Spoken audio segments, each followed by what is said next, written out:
तो दोस्तों आज हम पढ़ते हैं बीए पार्ट थर्ड ईयर का सोशलॉजी का फर्स्ट चैप्टर जो कि है पुनर्जागरण। देखते हैं पुनर्जागरण क्या है, कैसे हुआ और इसकी क्या क्या विशेषताएं हैं। मध्य युग और आधुनिक युग के संधि काल में, संधि काल का मतलब जो जब दोनों युग का मिलन हुआ है, मध्य युग जो है वो समाप्त हो रहा होता है और आधुनिक का प्रारंभ जो होता है उसे हम संधि काल कहते हैं, जब दो युग एक साथ मिल रहे होते हैं। इस संधि काल में यूरोप में साहित्य, विद्या, विज्ञान, कला और संस्कृति के क्षेत्र में अभूतपूर्व प्रगति हुई है। अभूतपूर्व का मतलब जैसी प्रगति पहले कभी भी नहीं हुई हो। और उससे समाज में जो जागृति आई उसे अंग्रेजी भाषा में रेनेसां और हिंदी में पुनर्जागरण, पुनर्जन्म या पुनरुदय कहते हैं। रेनेसां जो है वो फ्रेंच भाषा का शब्द है जिसका अर्थ है नया जन्म या पुनर्जन्म, किंतु यहाँ पर रेनेसां का अर्थ बौद्धिक चेतना और चिंतन शक्ति के पुनर्जन्म से है। लोगों की बुद्धि और चेतना जो है वो जागी और उनके अंदर सोचने और विचारने की शक्ति का जो है नया जन्म हुआ। अब देखते हैं पुनर्जागरण की विशेषताएं क्या है। सबसे पहली विशेषता है स्वतंत्र चिंतन को महत्व दिया गया। मध्य युग में व्यक्ति के चिंतन और मनन पर जो था वो धर्म का एक कठोर नियंत्रण था, किंतु इस युग में लोगों को आलोचना करने की छूट दी गई, जिससे नई नई विचारधाराओं का जन्म हुआ। पुरानी विचारधाराओं की आलोचना हुई जिससे समाज में लोगों में जागृति आई और लोगों ने अपने नए नए नियम रीति रिवाज जो है बनाने शुरू किए। नेक्स्ट है अंधविश्वास और रूढ़ियों से मुक्ति दिलाने का काम किया। पुनर्जागरण युग ने मानव को अंधविश्वास, रूढ़ियों, धर्म और चर्च के बंधनों से मुक्ति दिलाकर स्वतंत्र विकास का मार्ग प्रशस्त किया। पहले जो लोग थे वो धर्म और चर्च के बंधनों में ही बंधे हुए थे, उनके अंदर जो अंधविश्वास व्याप्त थे उनके अनुसार ही वो कार्य करते थे। लेकिन पुनर्जागरण काल में लोगों में एक नई चेतना आई, उन्होंने धर्म के विरुद्ध भी कार्य करना प्रारंभ किया। नेक्स्ट वन है मानवतावादी विचारधारा का उदय। मध्य युग में चर्च ने लोगों को ये बताया था कि इस दुनिया में जन्म लेना ही पाप है और इस पाप से मुक्ति पाने के लिए मनुष्य को तपस्या या निवृत्ति मार्ग का सहारा लेना चाहिए, और जिसके लिए उन्होंने धर्म को एक सहायक बताया कि आपको धर्म के अनुसार कार्य करना है ताकि आपको मोक्ष जो है प्राप्त हो सके। लेकिन पुनर्जागरण काल में मनुष्य को धरती का सर्वश्रेष्ठ प्राणी घोषित किया गया और मानव जीवन को उदार, आनंदमयी और सुखमय बनाने का प्रयास किया गया कि किस प्रकार व्यक्ति अपने जीवन को श्रेष्ठ बना सकता है और अपने इस जीवन का आनंद ले सकता है। नेक्स्ट है देशज भाषाओं का विकास। पुनर्जागरण काल से पहले देशज भाषाओं का इतना विकास नहीं हुआ था, उसमें केवल यूनानी और लैटिन भाषाओं में ही ग्रंथ लिखे गए थे, और जिन लोगों को ये भाषाएं आती है वो उन ग्रंथों को पढ़ सकता है, और जिन्हें नहीं आती है उनके लिए ये ग्रंथ बिल्कुल किसी काम के नहीं होते हैं। और जब ऐसी स्थिति होती है तो जो लोग कहते हैं उसी के अनुसार बाकी लोगों को काम करना पड़ता है। जब देशज भाषाओं का विकास हुआ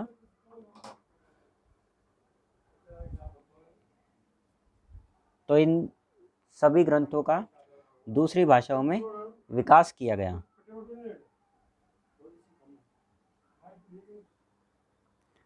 इसके बाद है चित्रकला में यथार्थ का वर्णन। यथार्थ का मतलब है जो है वैसा ही वर्णन।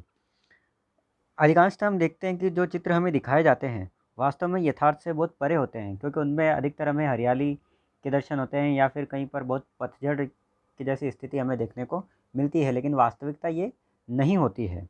जैसे कि हम देखते हैं कि चित्रकार जो भी चित्र बनाता है या तो वो किसी राजा का होता है, रानी का होता है, और ऐसा दिखाया जाता है कि सब उस राजा के कार्यकाल में देश के सभी लोग खुश हैं, प्रसन्न हैं, लेकिन वास्तव में ये ऐसा नहीं होता है। फॉर एग्ज़ाम्पल जितने भी रासो काव्य लिखे गए हैं वे सारे काव्य जो हैं वो राजा के महानता का वर्णन ही करते हैं। अगर कोई चित्र बनाया जाता है तो चित्र में भी राजा चाहे कैसा भी हो, लेकिन उसकी हमेशा बड़ाई ही उसमें देखने को हमें मिलती है। नेक्स्ट है वैज्ञानिकता को महत्व दिया गया। पुनर्जागरण काल में वैज्ञानिकता पर ज़्यादा ध्यान दिया गया, घटनाओं की व्याख्या की गई, निरीक्षण किया गया, परीक्षण, सत्यापन और अन्वेषण के पश्चात कुछ निर्णय लिए जाने लगे, जिससे हमें वास्तविकता क्या है इसका पता लगने लगा। इसके बाद है पुनर्जागरण के कारण कि पुनर्जागरण काल क्यों आया। सबसे पहला है धर्म युद्ध। धर्म युद्ध जो है वो है ईसाइयों के पवित्र तीर्थ स्थान जेरूसलम के अधिकार को लेकर ईसाइयों और मुसलमानों में लगभग 200 वर्षों तक युद्ध लड़ा गया, जिसे हम धर्म युद्ध के नाम से जानते हैं। इन युद्धों के कारण यूरोपवासी रोमन साम्राज्य और पूर्वी देशों के संपर्क में आए और मुस्लिम देशों के संपर्क के कारण यूरोपवासियों ने कई नई चीज़ें सीखी, जिसका प्रभाव उनके जीवन स्तर पर भी पड़ा। नेक्स्ट है व्यापार का विकास। व्यापार और वाणिज्य का विकास जब हुआ तो आर्थिक क्षेत्र में भी प्रगति हुई।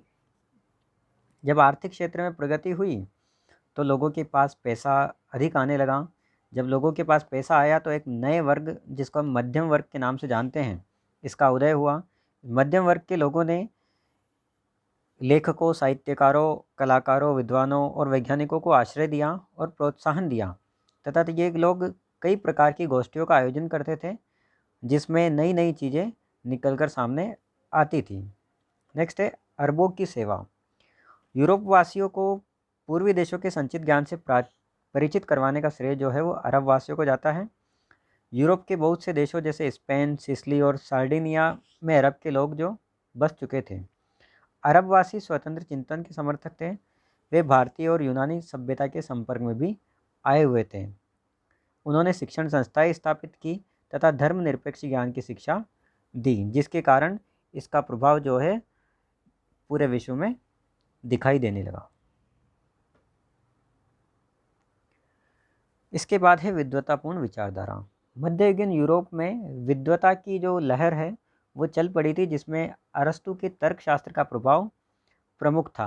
अरस्तु के तर्क के साथ साथ सेंट ऑगस्टाइन के तत्व ज्ञान से परिचित करवाने का कार्य भी अरबों ने किया था। नेक्स्ट है कागज और छापाखाना। पुनर्जागरण का एक प्रमुख कारण है कागज और छापाखाने का आविष्कार।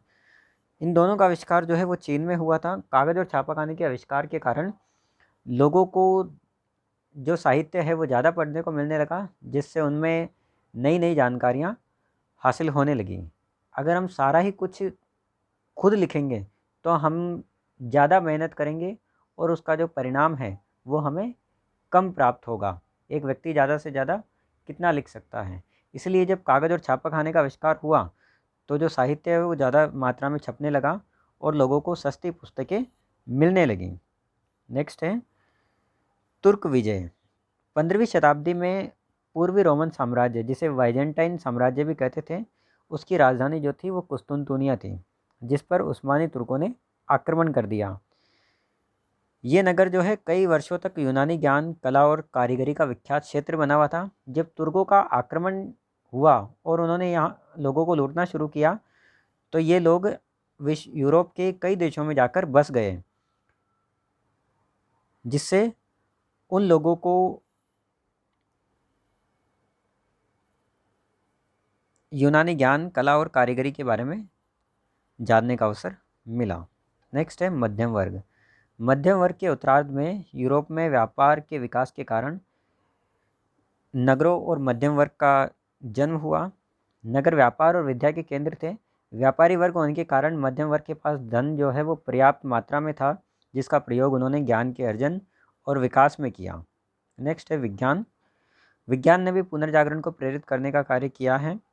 विज्ञान के कारण नए नए विचार जो है उनका जन्म हुआ, अनुसंधान किया जाने लगा और परीक्षण के द्वारा ये डिसाइड किया जाने लगा कि कौन सी चीज़ सही है और कौन सी गलत है, जिसने आगे चलकर एक मानसिक क्रांति को जन्म दिया। इसके बाद आता है नए देशों की खोज। पुनर्जागरण का एक प्रमुख कारण नए देशों की खोज भी था। व्यापार में वृद्धि के कारण जल और थल मार्गों द्वारा नए नए देशों की खोज की गई और इस खोज में एक बड़ी भूमिका कुतुबनुमा के आविष्कार ने निभाई थी। इस कुतुबनुमा के प्रयोग के द्वारा लोग दूसरे देशों में जाने लगे और वहाँ की संस्कृति को सीखने लगे। इस प्रकार उन्होंने अपने अंदर जो बुराइयाँ थी उनको समाप्त किया और दूसरे देशों में जो अच्छाइयाँ थीं उनको आगे लाने का प्रयास उन लोगों ने किया। Thank you.